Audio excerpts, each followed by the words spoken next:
हाँ तो नमस्कार प्यारे बच्चों, आप सभी का स्वागत है लक्ष्यवेदी ऑनलाइन क्लासेज में। मैं रवि कुमार यादव आपके लिए लेकर आए हैं वास्तविक संख्या का जो है आज जो है बहुत महत्वपूर्ण प्रश्नों का अभ्यास हम लोग करेंगे जो एनसीईआरटी बुक से है। तो आइए लेक्चर नंबर 5 में हम लोग जो है एनसीईआरटी का जो है क्वेश्चन का हल करते हैं। इससे पहले आज जो है अंतर्राष्ट्रीय योग दिवस भी है, तो इसका भी ढेर सारी शुभकामनाएं सभी बच्चों को कि जो है योग जो है हमारे शरीर को जो है और मन को जोड़ने का काम करता है। योग मतलब यही होता है जोड़ना। जो हमारे भौतिक जीवन है मतलब हम जो भी बाहर रूप से जो है सफलता प्राप्त करते हैं या बहुत सारे अच्छे अंक लाएंगे 10th में, अगर जब हमारे अंदर से जो है हम स्वस्थ नहीं रहेंगे तो वही बाहरी और आंतरिक मिलन को ही योग कहते हैं। हमारा अंदर भी एक दुनिया है जो कि शानदार है ना। तो इसलिए योग के माध्यम से उस दुनिया को देख पाएंगे और दोनों को जोड़ पाएंगे ताकि जीवन को सफलता मिले, बेहतर लक्ष्य की ओर बढ़े। तो ये पहला क्वेश्चन हम लोग जो है एनसीईआरटी की ओर बढ़ते हैं। एक्सरसाइज का जो है क्वेश्चन कराते हैं। पिछले क्लास में कुछ क्वेश्चन जो है अभ्यास किए थे।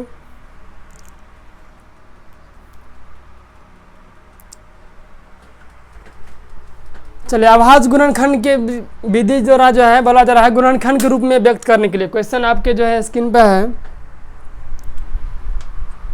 कि निम्नलिखित संख्याओं का अभाज्य गुणनखंडों के गुणनफल के रूप में व्यक्त कीजिए। मतलब ये पहला क्वेश्चन जो है बता दिए थे। अब जो है दूसरा क्वेश्चन की ओर बढ़ते हैं, कैसे इसको सॉल्व करेंगे।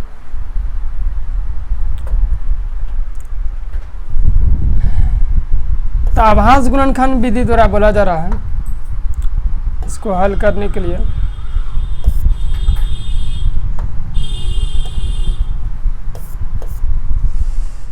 तो पहले क्या करेंगे, अभाज्य गुणनखंड निकालने के लिए क्या तरीका हम लोग सीखे हैं कि बचपन से ही पढ़ते आ रहे हैं 5-6 से ही कि एलसीएम निकालने का तरीका सीखे हैं। तो उसी से जो है यहाँ पर करेंगे 156 का क्या करेंगे, साइड में ही एलसीएम निकाल लेंगे। और यहाँ पर देख रहे हैं कि इकाई स्थान पर 6 है, तो इसका मतलब जो है ये 2 से विभाज्य होगा। तो 2 से पहले सबसे छोटी संख्या से भाग देते हैं। 2 7 14 और 1 बचा है 2 8 16। फिर 2 से लगेगा क्योंकि इकाई अंक पर क्या आ गया है 8 आ गया है। फिर 2 से देंगे 2 3 6 और 2 9 18। फिर देखते हैं कि कितना से लगेगा।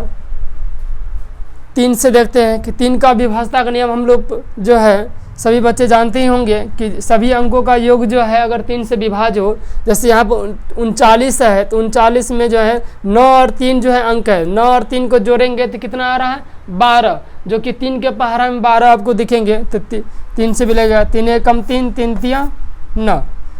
अब इससे आगे जो है इसको तोड़ नहीं सकेंगे, यही आपका अभाज्य संख्या अब तो नहीं लगेगा किसी भी संख्या से। तो इसको लिखेंगे 156 को क्या लिखेंगे 2 गुने 13 3 गुने 13 और यही हो गया 2 का पावर 2 गुने 3 गुने 13, क्योंकि यहाँ 2 2 था इसलिए 2 का पावर 2 लिख दिया। यही आपका क्या हो गया अभाज्य गुणनखंड के गुणनफल के रूप में, यही आपका आंसर आ गया। इसी तरह सभी प्रश्न को जो है इसी तरह बनाएंगे, ठीक है। तो सिंपल बात है, साइड में आप जो है वहीं पर जो है इसको जो है एलसीएम ले लीजिएगा, इसको अभाज्य गुणनखंड के रूप अभाज्य संख्या के रूप में सभी को लिख दीजिएगा, है ना। और इस तरह लिख दीजिएगा गुना करके, बस हो गया। बस जैसे 2 भी क्या है आपका अभाज्य संख्या है, 3 भी क्या अभाज्य संख्या है और 13 भी क्या है अभाज्य संख्या है। अगला प्रश्न है 3 नंबर कि 38 25 है। तो बच्चों 38 25 जो है इसमें देखते हैं किन से भाग लगेगा। 2 से तो नहीं लगेगा, स्पष्ट दिख रहा है क्योंकि इकाई अंक पर 2 से लगने के लिए क्या होना चाहिए, या तो 0 होना चाहिए, 2 होना चाहिए, 4 6 या 8 में से कोई भी अंक दिखेगा तब 2 से लगेगा। चलिए 3 से हम चेक कर लेते हैं। 3 से व्यवस्था क्या नियम था, सभी को जोड़ लेते। 5 2 7 और 8 जो है 15 होता है, 15 3 18। 3 से लग रहा है, 3 से लग रहा है ना। 18 में जो है 3 से विभाज्य लगेगा, भाग पूरा लगेगा। चलिए 3 से देते हैं। 3 एकम 3 3 दूना 6 2 3 7 21 1 3 5 15। फिर पुनः चेक करते हैं क्या 3 से फिर लगेगा, जोड़ के देखते हैं। 2 और 1 3 3 और 7 कितना हो गया 10 और 5 कितना हो गया 15। 15 जो आपका 3 के पहाड़ा में है, 3 पंचे 15 होता है, मतलब अंकों का योग करके देख लेंगे कि या वो 3 के पहाड़ा में है, मतलब 3 से विभाज्य है तो वो 3 से होगा विभाज्य। तो 3 चौके 12, 3 दूना 6, 3 पंचे 15।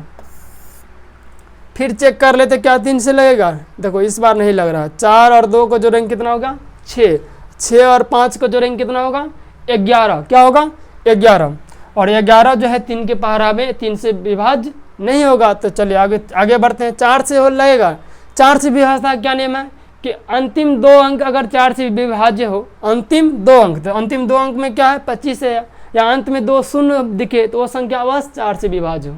ठीक है, तो वैसे अगर जिन बच्चों को अगर विभाज्यता का नियम नहीं पता है तो आगे हम इस जो भी है 2 से विभाज्यता के नियम, सभी विभाज्यता के नियम हम जो है आगे बताएंगे। तो फिलहाल जो है ये 4 से विभाज्य नहीं होगा, क्योंकि अंत में 2 शून्य होना चाहिए, या तो वो जो 2 संख्या है वो 4 से विभाज्य होना चाहिए, जो कि 2 संख्या क्या है 25 है। 25 जो है 4 के से विभाज्य नहीं होगा, 5 से तो होगा। 5 से विभाज्यता क्या नियम है, बहुत आसान है कि इकाई अंक पर क्या हो 0 या 5 हो। जिस संख्या के इकाई अंक पर क्या हो 0 या 5 हो तो संख्या 5 से विभाज्य होगा, तो 5 से लगेगा ही। 5 अठे क्या होगा 40, 2 5 25। फिर 5 से लगेगा, इकाई अंक पर क्या आ गया 5 आ गया, 5 एकम 5, 3 5 7 35। अब कर लगेगा, किसी से नहीं लगेगा। 17 क्या है, 17 एक अभाज्य संख्या आ गया, अभाज्य संख्या अब छोड़ देंगे। ठीक है, तब यहाँ से क्या होगा 38, 25 बराबर यहाँ पर लिखेंगे 3 गुने 3 गुने 5 गुने 5 गुने क्या होगा 17। ठीक है, और यहाँ पर 2 3 है तो 3 का पावर 2 लिख सकते हैं, है ना, 3 का स्क्वायर। याद कीजिए घात घातांक में ये भी बताए थे, अगर बेस सेम रहे यहाँ ऐसे भी बना सकते हैं, 1 पावर यम अगर 1 पावर यन रहे गुना में तो पावर जो है जुड़ जाता है आपका बच्चों, पावर जो है जुड़ जाता है। ऐसे भी हम लोग सोच सकते हैं, यहाँ पर 3 का पावर 1 है, यहाँ भी 3 का 1 और 1 के जोड़ के 2 हो गया। वैसे समान रूप जितना गुना जो है सेम होगा उतना पावर होगा। जैसे 2 3 है तो 3 का पावर 2 लिख सकते हैं, 3 को 3 गुना में है तो 3 का पावर 3 लिख देंगे। यहाँ भी क्या होगा 5 का पावर क्या हो जाएगा आपका बच्चों 2 हो जाएगा और 17। ठीक है, यही आपका आंसर आ गया। ठीक है, इसी तरह आप लोग जो है अगला क्वेश्चन भी बनाइएगा, तब तक आप लोग इसको नोट कीजिए, फिर आगे बताते हैं।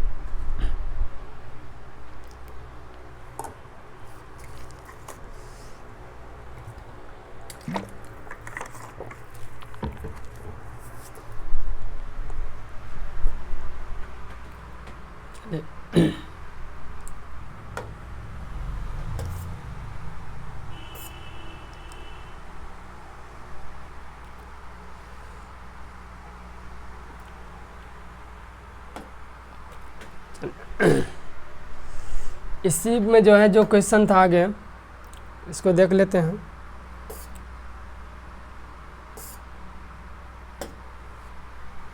चलिए अगला क्या है, 4 नंबर में क्या है कि 5005 है। ठीक है, इसका बोला जा रहा है अभाज्य गुणनखंड के गुणनफल के रूप में। उम्मीद है कि अब बच्चा सभी समझ रहे होंगे, है ना। सभी क्वेश्चन में ऐसे ही करेंगे जब बोल दिया जाएगा अभाज्य गुणनखंड। ठीक है, आगे जब हम एक चीज़ और पढ़ेंगे एलसीएम निकालने का तरीका अभाज्य गुणनखंड विधि से, एचसीएफ, तो उसमें भी ऐसे ही करेंगे और बाद में वो बताएंगे इसके बाद कैसे करेंगे। ठीक है, गुणनखंड ऐसे ही निकालेंगे वहाँ भी। चलिए क्या था 4 नंबर क्या था 5000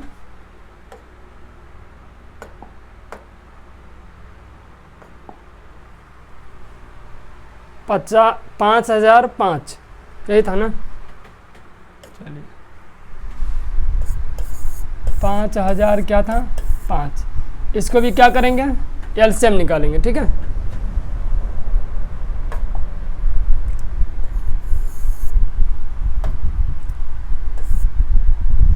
तो इसमें देखेंगे क्या 2 से तो लगेगा भाग, नहीं लगेगा, 2 से नहीं लगेगा।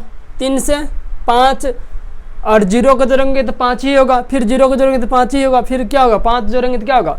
तो यहाँ पर जो है अंकों का योग कितना आ रहा है 10 आ रहा है, जो कि 10 जो है 3 से विभाज्य नहीं होगा, 3 से भी नहीं लगेगा। 4 से होगा, अंतिम 2 अंक देखते हैं 0 और 5 है, 0 और 5 में 4 से भाग लगेगा नहीं लगेगा।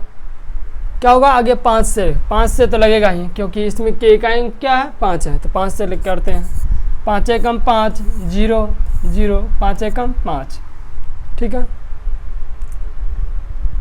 अब आगे देखते हैं इसमें किससे लगेगा। 7 से 5 से तो नहीं लगेगा, 2 से भी नहीं लगेगा, 3 से भी नहीं लगेगा, 4 से भी आपका नहीं लगेगा,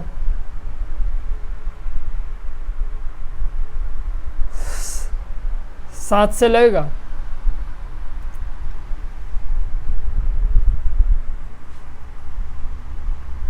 7 से लगेगा। 7 एकम 7, 3, 7 चौका 28, 30, 7 तिया 21, 143। कितना आया 143। ठीक है, चलिए फिर 7 से लगेगा, नहीं लगेगा, 8 से तो नहीं लगेगा, 9 से भी नहीं लगेगा। चलिए 11 से देखते हैं, 11 से लग जाएगा। 11 कम 11, 3, 11 तिया 33। चलिए अब इसके आभाज्य गुणनखंड क्या हो गया, देखिए 5 भी आपका आभाज्य संख्या है, 7 भी आपका क्या है आभाज्य संख्या है, 11 भी आपका क्या है आभाज्य संख्या है, और 13 भी आपका क्या है आभाज्य संख्या है। तो इसलिए क्या होगा 5 0 0 5 बराबर हम लिख सकते हैं 5 गुने 7 गुने 11 गुने 13। यही आपका आंसर आ गया, यही आपका क्या हो गया आभाज्य संख्या के रूप में, गुणनखंड के रूप में। ठीक है, चलिए अगला क्वेश्चन क्या था, 74 29 क्या है 5 नंबर में है 74 29, ये एनसीईआरटी क्वेश्चन है। चलिए इसको चेक करते हैं कितना से लगेगा। 2 से तो नहीं लगेगा, 3 से चेक कर लेते हैं। 7 4 11 और 2 जोड़ेंगे तो कितना होगा 13, 13 और 9 कितना होगा 22, जो कि 3 से भी आपका नहीं लगेगा। 4 से लगेगा, 4 से भी नहीं लगेगा, 5 से भी नहीं लगेगा, 6 से भी नहीं लगेगा। क्यों नहीं लगेगा, 6 से विभाज्यता का नियम है जो संख्या 2 और 3 से विभाज्य हो, जब 2 3 से नहीं लगेगा तो 6 से भी नहीं होगा। 7 से देखते हैं, 7 7 छक्के 42, 7 फिर 7 से भी नहीं लगेगा। ठीक है, इसी तरह 8 से भी नहीं लगेगा, 9 से भी नहीं लगेगा। 11 से देखते हैं, 11 छक्के 66, 4 8, 11 77, 5, 11 से भी आपका नहीं लगेगा। चलिए 12 से तो नहीं लगा, इतना तो पता चल गया कि जो भी है सब जो भी भाज्य संख्या है उससे नहीं लगेगा। चलिए 13 से देखते हैं, 13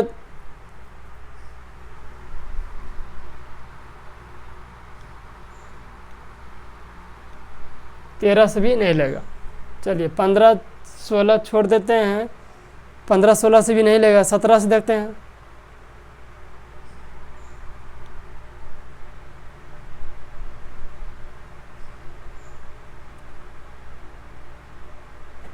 सत्रह से देखते हैं। 17 जो है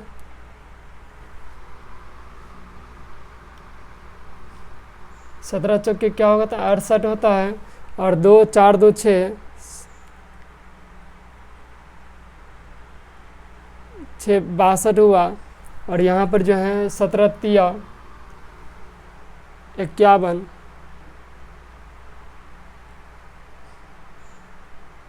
17 से भी नहीं लगेगा।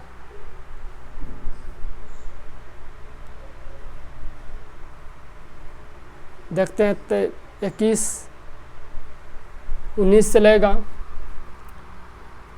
19 तिया 57,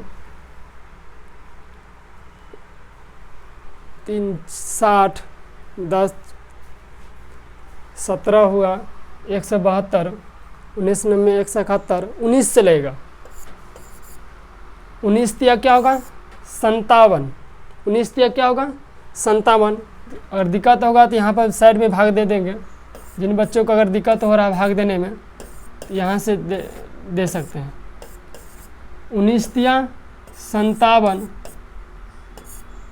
और यहाँ से जो है एक हासिल लेंगे, 14 में से 7 जाएगा, 7 बचेगा, और यहाँ पर 6 बचेगा, 6 में से 5 गया, 1 बचेगा, ठीक है, और 1 अंक उतरेगा। 19 90 171, और यहाँ से 1 बचेगा, और 9 उतरेगा, फिर 19 से कम 19। चलिए, तो यहाँ हम देखें कि थोड़ा समय लगा इसमें, क्योंकि चेक करना पड़ा कि कितना से लेगा, तो ये तो चेक करना ही पड़ेगा। तो कितना हो गया, 19 तिया 57, 19 90 और 1। फिर ये चेक करते हैं कितना से लेगा।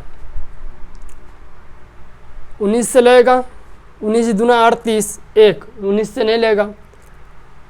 21 से लेगा, नहीं लगेगा, क्योंकि 7 और 3 से जब नहीं लगा तो 21 से कैसे लेगा।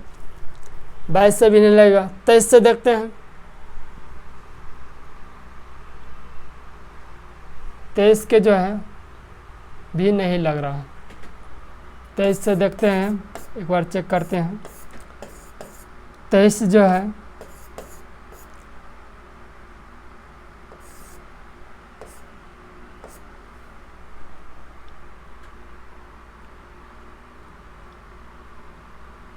सात मरतबा,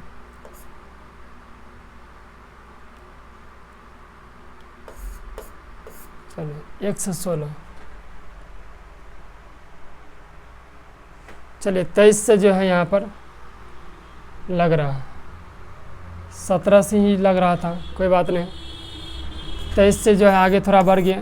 23 से जो है दे रहे हैं, 23 से कम क्या होगा, 23 कितना बचेगा, 16, 1 से 1 23, और 7 को गुना करेंगे तो कितना होगा, 7 तिया 21, 7 दूना 14, 15 16, 161, तो 17।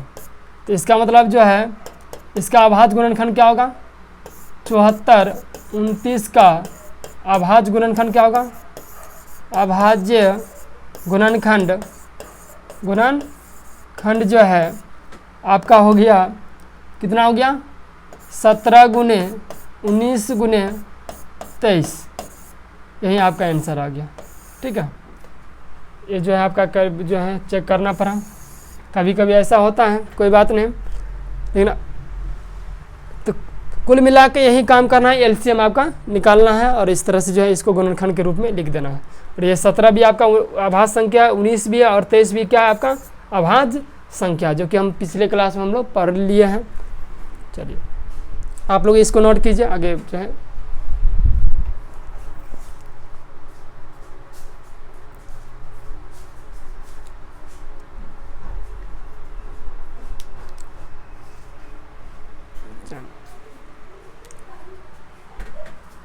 चलिए अगला क्वेश्चन बढ़ते हैं।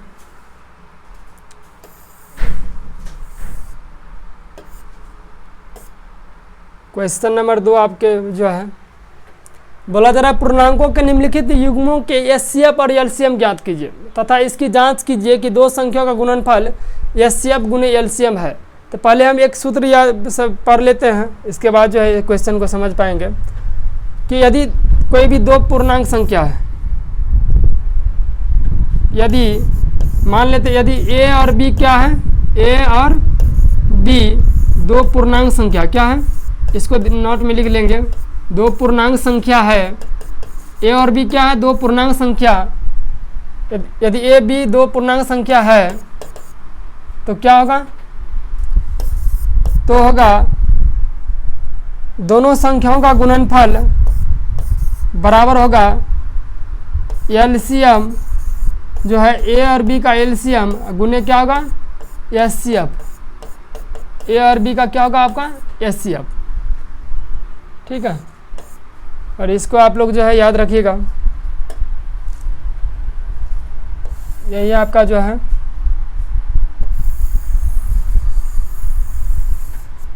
ठीक है। चलिए या ऐसे भी ले पहली संख्या गुने दूसरी संख्या बराबर होगा म स गुने ल स, म स गुने क्या होगा ल स। कोई भी दो संख्या दिया रहे तो उस दोनों संख्या का जो है इस तरह से भी जो है इसको लिख सकते हैं। और यहाँ से अगर बच्चों अगर पूछ दिया जाए कि पहली संख्या क्या होता है और दूसरी संख्या कैसे, तो यहीं से निकालेंगे पहली संख्या बराबर। तो पहली संख्या क्या होगा, पहली संख्या बराबर क्या होगा बच्चों कि इस दूसरी संख्या गुना में इधर जाएगा तो क्या होगा आपका भागा में हो जाएगा। किस में हो जाएगा भागा में।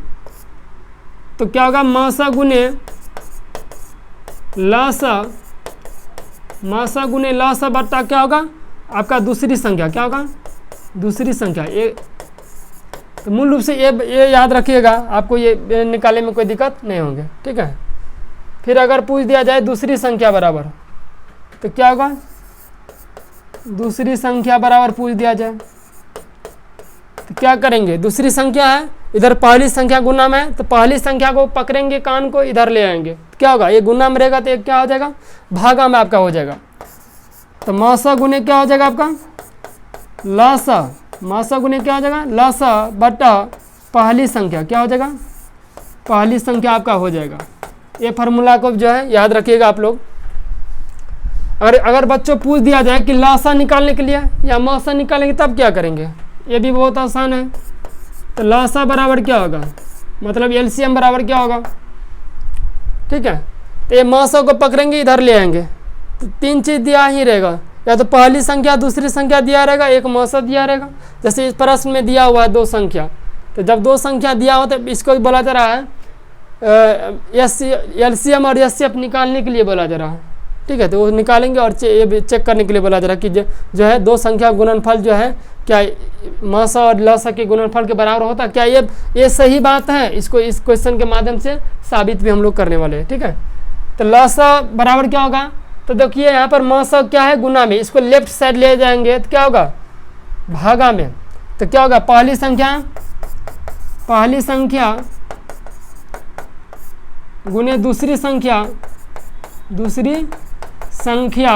बटा क्या हो जाएगा आपका म स, क्या हो जाएगा म स।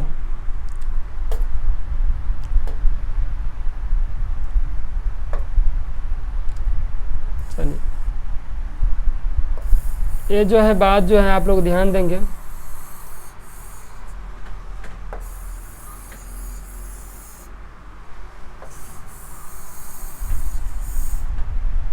ठीक है, अगर म स पूछ दिया जाए तो म स बराबर क्या होगा, यहाँ से म स बराबर होगा पहली संख्या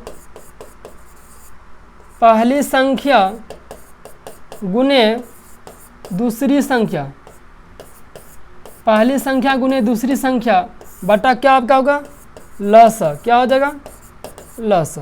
ये भी बात आप लोग ध्यान देंगे कि पहली संख्या गुने दूसरी संख्या बराबर क्या होगा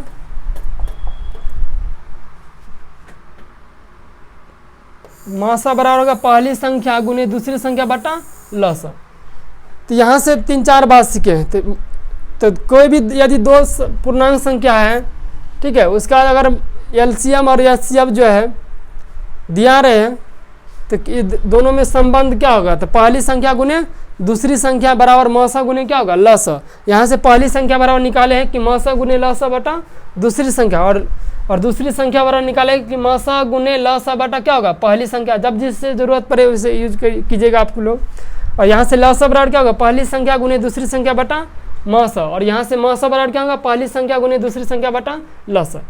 इसको आप लोग पहले नोट कीजिए, तब ये क्वेश्चन को जो है बहुत आसान तरीका से जो है हल कर पाएंगे, ठीक है।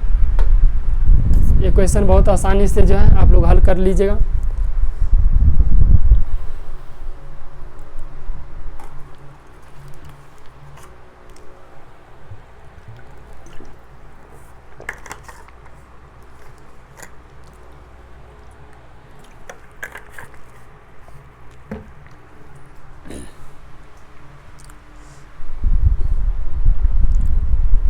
चलिए आते हैं अब प्रश्न का हल करते हैं।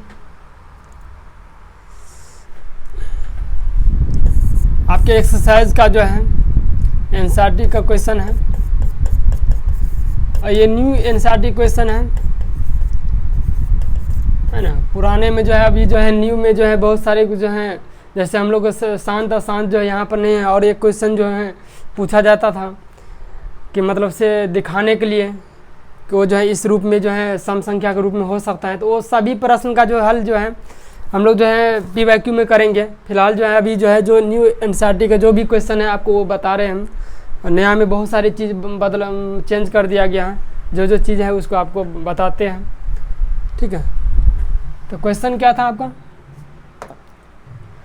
क्वेश्चन था कि पूर्णांकों के लिए निम्नलिखित के एचसीएफ और एलसीएम ज्ञात। पहले एलसीएम और एचसीएफ निकालना। पहला क्वेश्चन है 26 और 91, 26 और 91। दूसरा का क्वेश्चन नंबर 2 का पहला क्वेश्चन है 26 और क्या 91 का जो है एलसीएम और एचसीएफ निकालना है। एलसीएम और पहले एचसीएफ निकालेंगे, ठीक है। तो क्या करेंगे, पहले इसका अभाज्य गुणनखंड पहले करेंगे, जो कि हम पिछले क्लास में अभी तुरंत सीखे हैं गुणनखंड निकालने का तरीका। तो साइड में हम क्या करेंगे 26 का एलसीएम निकाल लेंगे, ठीक है। ये 2 से लगेगा, 2 1 कम 2, 2 3 6, 13 दूना क्या होगा। तो 26 का अभाज्य गुणनखंड क्या होगा, 2 गुने आपका क्या हो जाएगा 13, ठीक है। और 91 का भी निकाल लेंगे, ठीक है। साइड में जिन बच्चों को दिक्कत आ रहे हैं शुरू में जो भी हैं, तो साइड से एक बार कर लेंगे, है ना। कैलकुलेशन में गलती कीजिएगा तो आपका आंसर भी गलत आ जाएगा, ठीक है। तो यहाँ से देखेंगे कि 2 से तो नहीं लेगा, किससे लेगा, 7 से देखते हैं।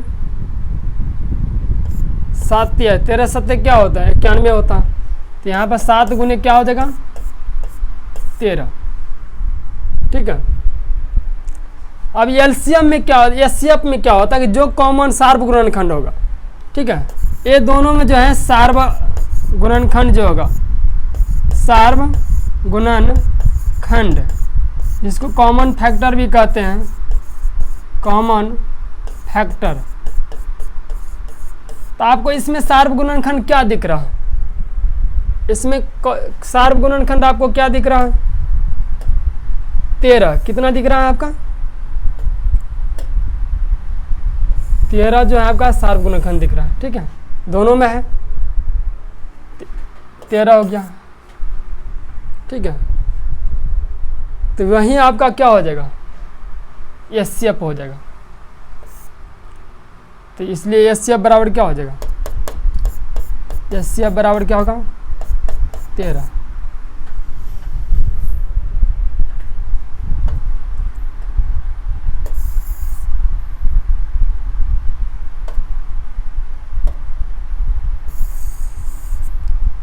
ठीक है, चलिए एलसीएम में क्या होगा। तो एलसीएम में जो है जो भी कॉमन मल्टीपल है इसको लेंगे। एलसीएम में क्या होगा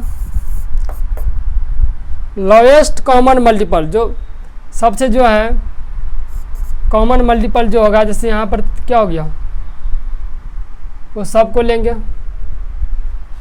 तो क्या होगा कॉमन कितना है 13 गुने क्या हो जाएगा 2 गुने आपका 7, ठीक है। और इसको गुना करेंगे कितना आएगा 13 दूना 26 गुने 7 और 7 छक्के 42, 7 दूना 14 और 4 18, 182 आएगा, ठीक है। तो एलसीएम को लोएस्ट कॉमन मल्टीपल कहते हैं कि इसमें जो भी जो है कॉमन जो फैक्टर होगा उसको लेंगे, बाकी जो बच गया है उसको भी आपको लेंगे।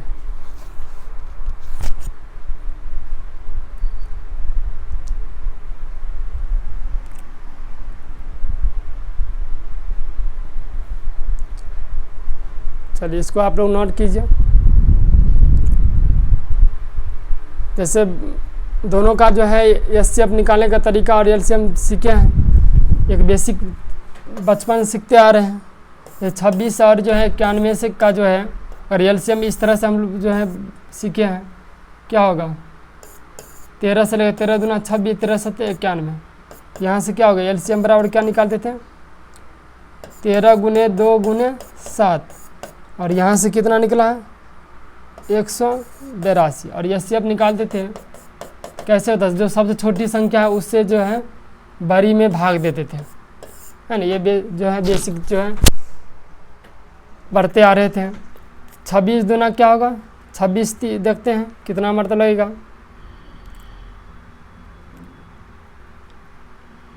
26 तिया क्या होगा, 6 3 18, 3 दूना 6 1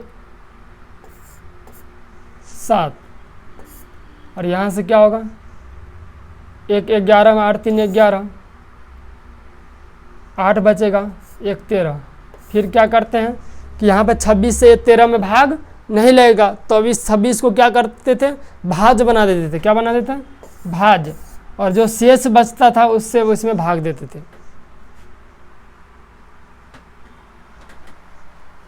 तो 13 दूना क्या हो जाएगा 26, और जहाँ पर शेष आपका 0 होता था वही क्या हो गया आपका एचसीएफ। क्या हो गया आपका एचसीएफ। तो शेष जो है यहाँ पर 0 हो गया, तो ये एचसीएफ हो गया। इसी को जो है नया जो है एक विभाजन एल्गोरिदम में सीखेंगे, तो ये लिखने का तरीका उसमें केवल बदल जाता है, काम उतना ही होता है, जैसे जो है कुछ नया जो है तरीका से लिखा जाता है उसको, ठीक है। तो वो भी यहाँ पर सीखेंगे। ये जो है बचपन से ये जो है सीखे हैं, 5 6 से ही सीखते आ रहे हैं इस विधि से, ठीक है। और ये गुणनखंड विधि भी बहुत सारे बच्चे जो हैं 8 9 से ही सीखते आ रहे हैं, 7 से ही। तो ऐसे ही बनाएंगे। चलिए अगला क्वेश्चन क्या है आपका,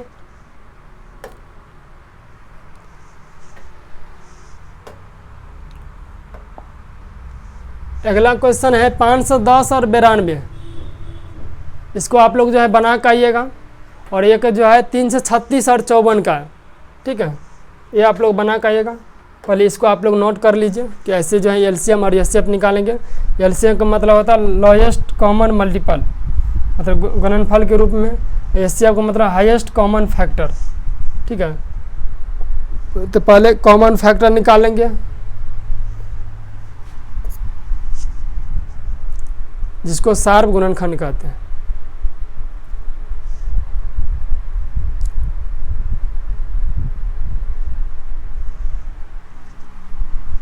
चलिए एक क्वेश्चन आप लोग बना के आइएगा।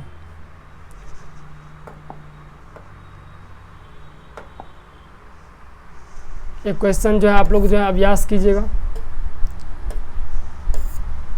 ये भी क्वेश्चन आप लोग जो है अभ्यास करके आइएगा। हाँ, एक चीज़ और चेक कर लेते हैं जो कि एक क्वेश्चन में बोला जा रहा था। एक चीज़ और चेक करने थे कि क्या इसका दो संख्या का जो है, यहाँ पर ध्यान दें, संख्या 26 का जो है फार्मूला क्या पढ़े थे कि एक संख्या क्या हो गया 26 गुने क्या हो जाएगा 91, और इसका एलसीएम कितना निकला है 13 गुने 182, और सही मायने में अगर दोनों को गुना करेंगे तो कितना आएगा 13 दूना 26,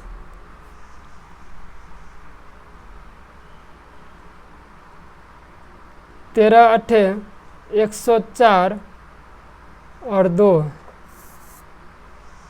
106, 13 और 10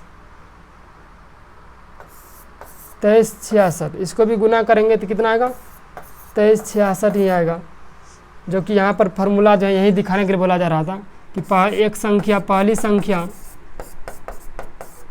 गुने दूसरी संख्या बराबर क्या होता है एलसीएम गुने एचसीएफ। यही दिखाना था। ये भी जो है चेक कर लिया हम लोग, जांच लिया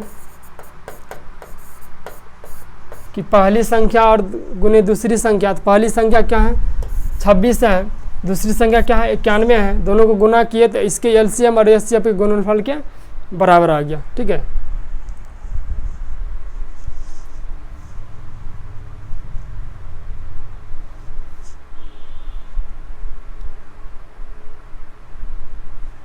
चलिए इसको जो है अगले क्लास में आप लोग मिलते हैं। तब तक आप लोग जो है इस क्वेश्चन को बनाइएगा। ये 2 क्वेश्चन है, बाकी और बहुत सारे क्वेश्चन जो है इससे जुड़ा हुआ है उसको बनाइएगा। तो अगले क्लास में हम लोग जो है पढ़ेंगे। कि यूक्लिड विभाजन विधि द्वारा जो है एचसीएफ और एलसीएम कैसे निकाला जाता है। और दूसरा एक और पॉइंट पढ़ेंगे कि जो कि नया एनसीईआरटी बुक के अनुसार आपके जो है सिलेबस से बाहर है, कि जैसे शांत और अशांत पता करेंगे कि कौन सी संख्या जो है शांत है और कौन सी अशांत है। और उसको जो है एक रैंकिंग वाला जो है ये भी क्वेश्चन जो है पहले पूछ लिए जाते थे, इधर जो है और बहुत कम नहीं के बराबर पूछे जाते, फिर भी जो है जानकारी अपना ले लेंगे। ठीक है, तो बहुत सारे और जो भी एनसीईआरटी क्वेश्चन होगा आपको जो है बताएंगे। तब जो है अंत में जो है एक जो है प्रीवियस ईयर का जो भी क्वेश्चन है वो पूरा कराएंगे। तो आप लोग निश्चिंत रहें, कोई बच्चे जो है हो सकता है ना जिनको समझ में नहीं आ रहा, तो एक जो बता रहे उसी को आप एक बार बार बनाइए उसको। ठीक है, जो भी कंसेप्ट है जो भी थ्योरी है उसको याद रखिए, बस इसी पर सारा क्वेश्चन जो आपको बनेगा। बाकी जो है अगले क्लास में आपसे मिलते हैं, अगले क्लास में मिलते हैं। तब तक ले आप लोग हंसते रहें, मुस्कुराते रहें और मन से पढ़ाई कीजिए, क्योंकि आप लोग को 10th का बोर्ड देना है। ये 10th का जो है केवल बोर्ड का परीक्षा में बेहतरीन रिजल्ट आपके लिए नहीं है, आप पढ़िए, क्योंकि ये जो है आपको आगे भविष्य के लिए भी जो है बेहतर करेंगे, क्योंकि ये आपका बेस है। अगर 10th आपका बेहतर नहीं रहेगा, बेस मजबूत नहीं रहेगा, तो आगे 11th 12th में आपके बहुत सारे कठिनाइयों का सामना करना पड़ेगा। तो इसलिए जो है ऐसा न करें, केवल इस दृष्टिकोण से न पढ़े कि हमें 10th में ही टॉपर बनना है, बल्कि इस तरह मनोयोग से पढ़े कि आगे इसका भी प्रयोग हमारे जीवन में बहुत सारा है, 11th 12th में इसका काम आने वाला है। तो क्यों ना बेहतरीन तरीक़ा से पढ़ाई अपना कर ले, ताकि मेरा 10th में भी बेहतर रिजल्ट आ जाए और जो है और मेरा आगे का भविष्य भी जो है उज्जवल है। और टीम लक्ष्यवेदी आपका उज्जवल भविष्य की जो है शुभकामना करती है। धन्यवाद।